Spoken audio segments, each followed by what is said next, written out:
technology, how embedded it is in our lives, and how maybe law enforcement use technology as well. So it was the whole gamut of, experiencing everything from a kind of microaggression that women might experience every day, all the way through to kind of following it up with law enforcement too.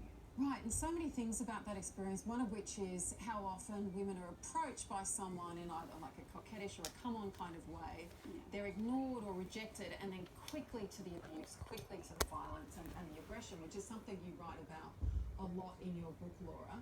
I want to ask you about, there's so many, it's not a homogenous group you write about. So you talk about incels, trolls, pickup artists, MGTOW, I think men going their own way.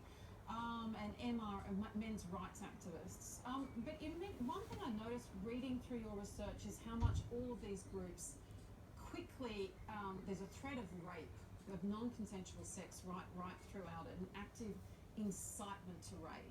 Reddit shut down a community of 40,000 just a couple of years ago after a user asked how to get away with rape. There's a lot of talk about legalising rape. There's a concern with false rape or domestic violence allegations, which are portrayed as extremely likely.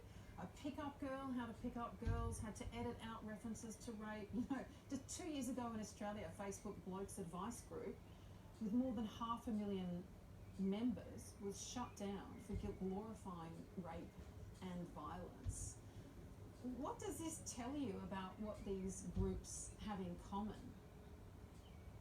Well, I think it speaks to the fact that misogyny, that a hatred of women, and that a real dehumanization of women, the perception of women as purely sexual objects, and specifically the perception of women as second-class citizens who are there to be used by men, really kind of runs through these